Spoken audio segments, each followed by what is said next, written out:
आने वाली बातों को प्रकट करता है, ताकि वह जो करने जा रहा है उसे सुनकर लोग सचेत हो सके और उसकी इच्छा के अनुसार चल सके। सालों से परमेश्वर के अभिषिक्त दास अपोस्टल अंकुर यूसुफ गोला जी बताते आ रहे हैं कि इकोनॉमी पे डिप्रेशन आएगा। तो आइए सुनते हैं इन भविष्यवाणी के शब्दों को।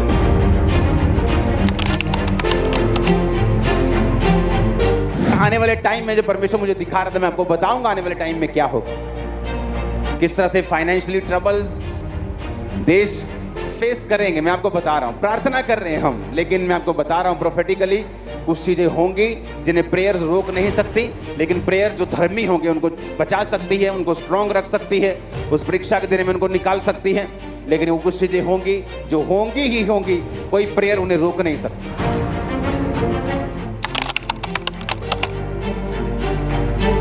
आने वाले समय में एकदम से इकोनॉमिक प्रेशर देशों के ऊपर पड़ेगा, एकदम से, लाइक सडनली, जस्ट सडनली 3-4 महीने में ही पूरी देश की परिस्थितियां चेंज हो जाएंगी। ऐसा होगा।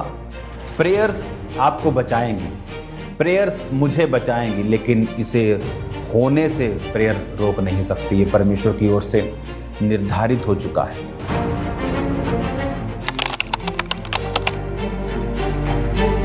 2025 हमें प्रार्थना करनी होगी, क्योंकि इकोनॉमी के ऊपर डिप्रेशन आएगा।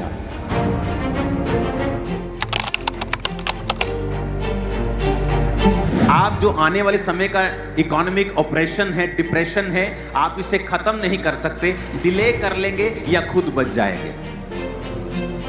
और आपको मालूम होगा कि हमें चर्च में पहले से बताया जाता है, परमेश्वर की आत्मा हम पहले से हमसे बात करती है, हमें क्या करना है फ्यूचर के लिए, हमें क्या करना है आने वाले समय के लिए। और आज परमेश्वर के दास के द्वारा बोले गए उन वर्ड्स को हम पूरा होते हुए देख रहे हैं। फरवरी में 17 में से 15 दिन बाजार गिरा है। इस महीने केवल 3 दिन कारोबार बचे हैं। अगर इन 3 दिनों में भी निफ्टी में गिरावट जारी रही तो 34 साल में तीसरी बार ऐसा होगा। जो विदेशी निवेशक है उनका भारत से भरोसा घट गया है। वे हर महीने कई हजार करोड़ रुपया भारत के बाजार से निकाल रहे हैं और शेयर बाजार गिरता जा रहा है। सरकार के दावों से अलग बाजार अलग अलग सच्चाइयां हर दिन बता रहा है। अगर निफ्टी एक और महीना गिर गया तो 28 साल में पहली बार होगा जब निफ्टी लगातार 5 महीने तक गिरता रहेगा। ऐसा मार्केट के 34 साल के इतिहास में सिर्फ 2 बार हुआ है। घरेलू शेयर मार्केट में किस स्तर की गिरावट आ रही है, इसका अंदाजा आप ऐसा लगा सकते हैं कि सिर्फ फरवरी भर में अभी तक शुरुआत से अब तक सेंसेक्स करीबन 2500 अंक टूट चुका है। वहीं सेंसेक्स अपने ऑल टाइम हाई से 10,500 अंक से भी ज्यादा नीचे पहुंच चुका है। 27 सितंबर को सेंसेक्स ने 85,978 अंक का ऐतिहासिक स्तर छुआ था। पिछले 28 सालों में जो नहीं हुआ वो शेयर बाजार में इस वक्त हो रहा है। लाखों लोगों के करोड़ों रुपए डूब चुके हैं और जो अभी भी मार्केट में होल्डिंग पोजीशन पर हैं, उनकी सांसें अटकी हुई हैं कि भैया अब आगे होगा क्या। और ये आपको बता दिया गया था, और अब से नहीं, सिर्फ फरवरी से 31 से नहीं। अगर आप पिछले साल देखेंगे, पिछले साल के उस मोड पे मैंने ये बताया था जब हर शेयर मार्केट एवरीथिंग टॉप के ऊपर था। मैंने कहा था नहीं, ऐसा नहीं होगा। इसमें कोई सरकार की नाकामी की मैं बात नहीं कर रहा हूं, मैं आपको वो बता रहा हूं जो परमेश्वर मुझे दिखाता है आप लोगों के लिए कि आने वाला समय किस तरह का होगा। आप बड़े हैरान होंगे। अब आने वाले दिनों में एक प्रार्थना उपवास करने के लिए परमेश्वर ने मुझसे कहा है। हम 40 फास्ट रखेंगे पूरी चर्च, और उन चीजों के लिए प्रार्थना करेंगे, उन देशों के लिए भी प्रार्थना करेंगे जहां पर गिराव आना चाहिए। जो लोग मसीह के खिलाफ हैं उन्हें उन जगहों से परमेश्वर हटाए। उन 40 फास्टिंग में और भी ऐसी चीजें हम प्रार्थना करेंगे। नॉर्थ कोरिया के लिए प्रार्थना करेंगे, और जो रिजल्ट फ्यूचर में परमेश्वर हमें देगा, आप शॉक्ड हो जाएंगे जो होने वाला है अभी आने वाले दिनों में। अभी गैर भाषा में प्रार्थना करते वक्त भी परमेश्वर का आत्मा यही बात कह रहा था कि चर्च अपने अधिकारों को पहचाने और वो प्रार्थना करना सीखे। क्योंकि मोस्टली चर्च में अगर हम देखें क्या वचन प्रचार हम करते हैं कि हमें परमेश्वर से किस तरह से मांगना है, हमें परमेश्वर से किस तरह से लेना है, मांगो तो दिया जाएगा।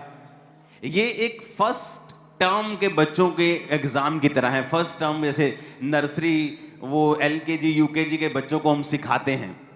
ये वो वचन नहीं है कि परमेश्वर आपको जो सिद्ध करने के लिए देता है।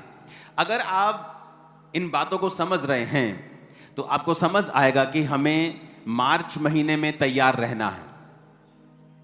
हालेलुया। मार्च महीने में बड़ी मीटिंग्स होंगी। उन मीटिंग्स में हम एक स्पेशल सीट भी अनाउंस मैं करूंगा उस बड़ी मीटिंग के लिए, क्योंकि चर्च ने पार्किंग की 3.5 एकड़ जगह ली है बिल्कुल सामने। अब पार्किंग की प्रॉब्लम सॉल्व हो गई। बिल्कुल सामने जैसे आप एंटर किया करेंगे, रोड की दूसरी तरफ आपको 3.5 एकड़ का पार्किंग प्लॉट मिलेगा। सारी वहाँ पर लगाएंगे, कोई प्रॉब्लम नहीं होगी। तो हमें तैयार रहना है। उसके बाद बीज के बाद और बीज के पहले ही 13 और 16 मार्च से पहले ही 40 फास्टिंग की डेट अनाउंस होगी। 40 दिन के रोजे हम चर्च में आकर प्रेयर में रहेंगे। आप लोग भी प्रेयर में रहेंगे। प्रेयर पॉइंट्स मैं यहां पर नहीं बताऊंगा, वो जब आप जो लोग वहां पे होंगे उन्हीं के साथ मिलकर उन प्रार्थना पॉइंट्स के साथ हम प्रार्थना करेंगे। मैं आपको बता रहा हूं कुछ ऐसा हो रहा है जो किसी ने सोचा नहीं। पॉलिटिकली मैं आपको बता रहा हूं पूरी दुनिया में परमेश्वर कुछ बड़े डिसीजंस के साथ दुनिया में अपने आप को शो करेगा कि एंड पावर उसी की है और ताकत भी उसी की है। और उसी ने नबूकदनेस्सर को गद्दी पे बिठाया था और उसी ने उसको उतार दिया था। क्योंकि जब नबूकदनेस्सर, बाइबल कहती है, फूल उठा और कहा कि मैंने अपने ही ताकत और अपने इन्हीं हाथों की ताकत से पूरे साम्राज्य को बनाया है, तो परमेश्वर ने उसे गिराने का फैसला कर लिया। और बाइबल कहती है 7 काल यानी 3.5 साल उस पर बीते, उसके नाखून और बाल बढ़ गए और उसने बैलों के साथ घास चरी और वो पागलों के समान जीवन बिताया। और जब टाइम बीत गया और उसने आसमान की ओर जब निगाह उठाई और कहा, परमेश्वर तू ही है जो राज्य को देने वाला और तू ही लेने वाला है, तो परमेश्वर ने उसके राज्य को फिर से रिस्टोर किया, फिर से उसे वापिस किया। अब समय आ चुका है, हम प्रार्थना करेंगे पूरी चर्च के साथ मिलके, फास्टिंग के साथ, क्योंकि ये बड़ा इंपॉर्टेंट लेसन है। मोस्टली लोग क्या सोचते हैं, जो लोग आज अपनी प्रॉब्लम के लिए आए हैं, उनकी लाइफ में उनको हीलिंग चाहिए, उनके फादर उनको ट्रबल दे रहे हैं, फैमिली सेटल्ड नहीं है, फाइनेंस सेटल नहीं, उन्हें लगता है कि ये चीजें तो उन लोगों के लिए हैं जो लोग अभी पूरी तरह से टेस्टिमोनीज लेके बैठे हैं, जिनका फाइनेंस सेट है, जो बीमार नहीं है, जो सब कुछ ठीक ठाक हो चुका है, वो लोग इस चीज को रखेंगे। हम तो बस ले हैंड करवाने के लिए आएंगे और प्रार्थना करेंगे। आप जानते हैं बहुत से पास्टर्स भी ये प्रीच करते हैं और अब मैंने भी प्रीच किया है कि मांगो तो दिया जाएगा। परमेश्वर ने कहा जो तुम मेरे नाम से मेरे पिता से मांगोगे मेरा पिता तुम्हें देगा। पर ये एंटायरली ट्रूथ नहीं है, ये पूरा सच नहीं है, ये आधा सच है। जब आप चर्च को आधा सच परोसते हैं तो चर्च को सुनने में अच्छा लगता है, और जब चर्च को सुनने में अच्छा लगता है वो सुन के चले जाते हैं, लेकिन जब प्रैक्टिकली उस वचन को वो फॉलो करना शुरू करते हैं, उनकी लाइफ में फिर रिजल्ट जब नहीं आता, फिर वो गिरते तो पाप में हैं लेकिन चर्च के मेंबर भी रहते हैं। और पास्टर को लगता है कि वो चर्च आ रहे हैं, everything is going well, but ऐसा नहीं होता है।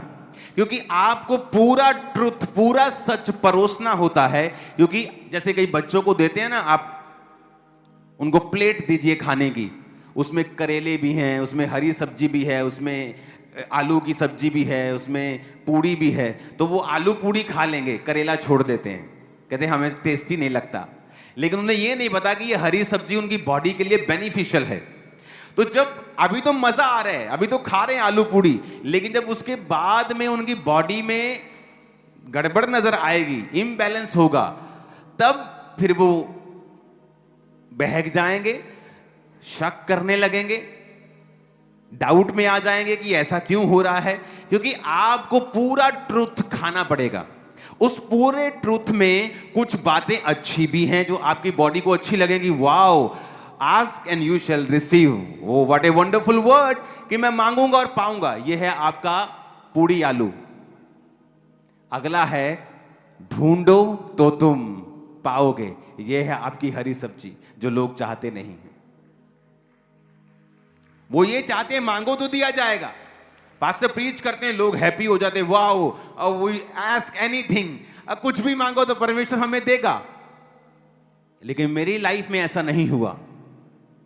कई बार आप अपनी लाइफ में मांगेंगे, या किसी की आप एग्जांपल ले लें, आज कोई चर्च में बैठा मांग रहा है कि परमेश्वर मेरी मैरिज इस भाई के साथ, इस बहन के साथ, कोई भी इसके साथ, उसकी बहन के, कुछ भी मांग रहे हो आप कि इसके साथ हो जाए या उसके साथ हो जाए।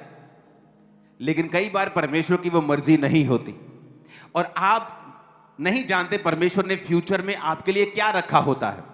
तो आप अगर पहले वचन में ही अड़े हुए हैं कि मांगो तो दिया जाएगा, तो आप जब परमेश्वर उस चीज को आपकी लाइफ में नहीं करेगा तो आप कहेंगे नहीं, ये वचन पूरा नहीं हुआ। क्योंकि इब्रानिया 11 उसकी 6 आयत में लिखा है, विश्वास बिना उससे प्रसन्न करना अनहोना है, क्योंकि प्रभु के पास आने वालों को विश्वास करना चाहिए कि वो है और वह अपने खोजने वालों को प्रतिफल देता है। Ask and you shall receive and seek, ढूंढो तो तुम। अब सेकंड पार्ट क्या होता है कि आपको परमेश्वर को ढूंढना होता है। अगर आप एक प्रार्थना कर रहे हैं कि परमेश्वर मेरी लाइफ में मुझे ये चीज चाहिए, परमेश्वर कहता है साथ साथ आपको मुझे ढूंढना भी पड़ेगा, क्योंकि परमेश्वर अपने खोजने वालों को प्रतिफल देता है। प्रतिफल का मतलब यह होता है कि जो आप मांग रहे हैं, हो सकता है कि वो डायरेक्ट चीज आपको ना मिले, लेकिन जो आपने मेहनत की है, जो आपने प्रार्थनाएं की हैं और प्रभु को खोजा है, उसकी वजह से शायद जो आपने मांगा था उससे भी 10 टाइम 100 टाइम बेटर चीज, अच्छी चीज आपकी लाइफ में परमेश्वर देगा और अपने वचन को वो पूरा करेगा। पर आज कलीसिया जो है वो वचन को पूरा सुनना नहीं चाहती, वो अपनी कानों की खुजलियां मिटाना चाहती है। उसे अच्छा लगना चाहिए, उसे और कुछ नहीं चाहिए। अगर उसे अच्छा लग रहा है तो वो वचन ठीक है। आज ये बात समझनी पड़ेगी, एक तरफ से मुझे मांगना होगा क्योंकि मेरा पिता मांगने से पहले जानता है मुझे किन चीजों की आवश्यकता है, लेकिन देता नहीं, देता तब है जब मैं मांगता हूं। तो एक तरफ से मुझे मांगना है जो भी मैं चाहता हूं, दूसरी तरफ से मुझे खोजना है। किसको? परमेश्वर को। कैसे खोजते हो आप उसको? एम्प्लीफाइड बाइबल में इब्रानिया 11 उसकी 6 आयत को हम पढ़ेंगे। मैं नीचे से उसको पढ़ूंगा। He is rewarder of those who earnestly and diligently seek him out.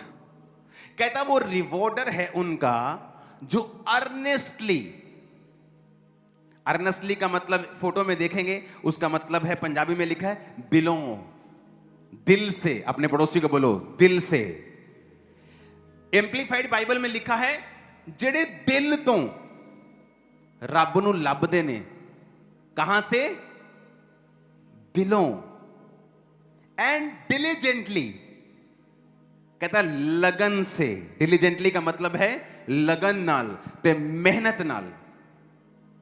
कहता जेड़े परमेश्वर नूं लभणगे दिलों, लगन दे नाल ते मेहनत दे नाल।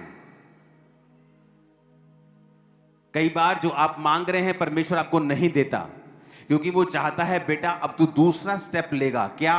तो मुझे ढूंढेगा। मैंने 2004 और 5 में अगर जो मैंने मांगा था मुझे मिल गया होता, आज मैं आपके सामने कभी बैठा नहीं होता।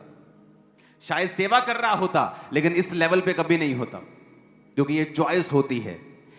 जब मुझे जो मैंने मांगा मुझे नहीं मिला, मैंने प्रभु को खोजना शुरू किया। कैसे? मेहनत से। क्या मेहनत की? फास्टिंग, 40 रोजे 5 बजे तक, एक बार खत्म, 2 दिन के बाद ही दूसरे 40 रोजे खत्म, तीसरे 40 रोजे खत्म, चौथे 40, 5वें 40। फास्टिंग मशीन बन चुके थे हम लोग। और साथ साथ में 40 रोजों के बीच बीच में 3-3 दिन रात के रोजे, क्योंकि परमेश्वर को ढूंढना है लगन से, मेहनत से और दिलों। बोलो दिलों। वो कैसे? मैं जा रहा हूं गाड़ी में, अपनी गाड़ी में जा रहा हूं और गाने बज रहे हैं फिल्म के, और मैं सोच रहा हूं कि क्या परमेश्वर चाहता है कि मैं ये सुनूं? हर बॉलीवुड का गाना शैतानी नहीं है, मैं आपको बता रहा हूं। वर्ड्स पे डिपेंड करता है कि वो कैसा है। कई बॉलीवुड के मशहूर सॉन्ग्स हैं जो क्रिश्चियनिटी में जीसस के लिए लिखे गए हैं और पवित्र आत्मा से भरे लोगों ने उन्हें लिखा है, लेकिन जब वो गाते हैं तो ऐसा लगता है कि वो अपनी बीवी को या अपने हस्बैंड को बोल रही है। हालेलुया। लेकिन जो मैं सुन रहा था वो अलग किस्म के थे, तो मैंने कहा नहीं, परमेश्वर तो नहीं चाहता होगा, बंद कर दो। क्या परमेश्वर चाहता है कि मैं ये करूं? क्योंकि अगर आप परमेश्वर को खोज रहे हैं तो आप दिल से चलेंगे। आपको जब आदमी दिल से चलता है, उसे पता होता है कि परमेश्वर नहीं चाहता मैं इस रिलेशनशिप में रहूं। वो चाहता है कि मेरा प्यार सिर्फ परमेश्वर हो।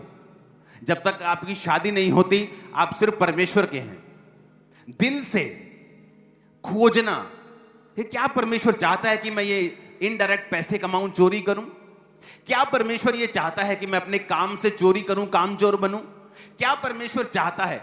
दिल से उसे खोजना, डिलीजेंटली, मेहनत से, अर्नेस्टली, दिल से, लगन के साथ उसे जब हम खोजना शुरू करते हैं तो परमेश्वर हमारी राहों को बदलता है और वो हमें लेके जाता है दिन प्रतिदिन आगे, और फिर हमें वो देता है जो उसने हमारे लिए बेस्ट रखा होता है।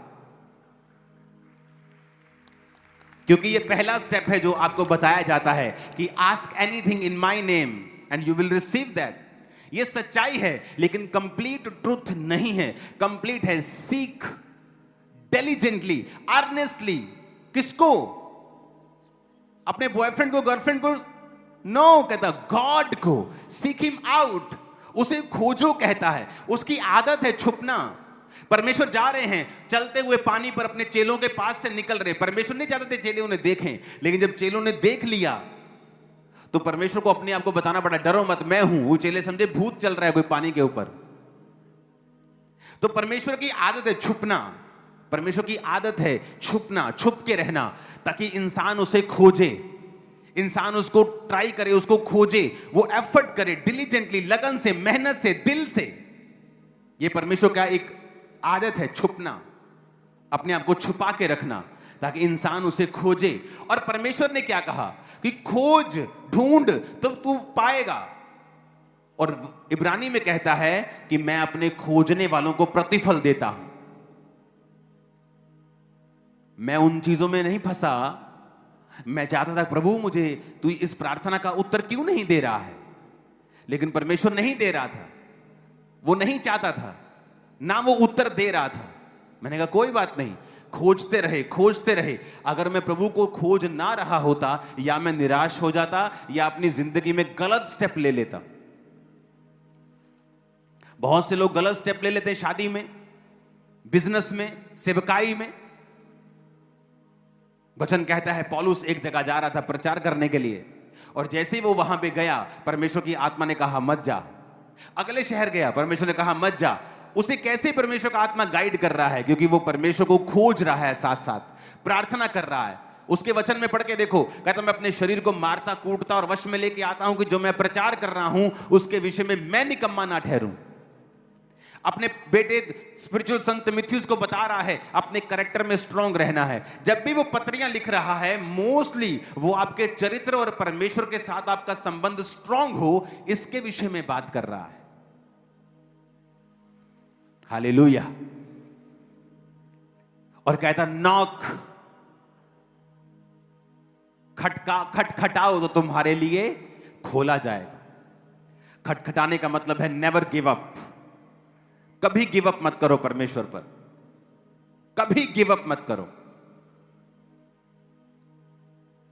अगर उसने अलीशिबा को बूढ़ा कर दिया और बेबी नहीं दिया, लेकिन जब दिया तो वो जीसस का भी गुरु था, बैप्टिज्म दिया जीसस को। और जीसस ने कहा मुझे बपतिस्मा लेना है। यूहन्ना कहता नहीं गुरु, तू मेरा गुरु बन, तू मुझे दे। जीसस ने कहा मैं धार्मिकता को पूरा करूंगा और मैं भी किसी के नीचे रहूंगा। जब परमेश्वर आपको कुछ लेट कर रहा है, वो समथिंग वेरी पेक्यूलियर, बहुत यूनिक और बहुत ग्रेट कुछ आपकी लाइफ में बना रहा है, जो आपको वो देगा, बहुत ग्रेट, जो आप समझ नहीं पा रहे अभी। मांगो, ढूंढो और खटखटाओ। आप मांगो अपनी हीलिंग को, अगर वो नहीं हो रही तो इसका मतलब परमेश्वर एक्सपेक्ट करता है कि आप उसे ढूंढें, क्योंकि अगर वो हर बार आपको मांगने पे देता जाएगा, आप कभी अपने जीवन की कमियों की ओर ध्यान नहीं देंगे।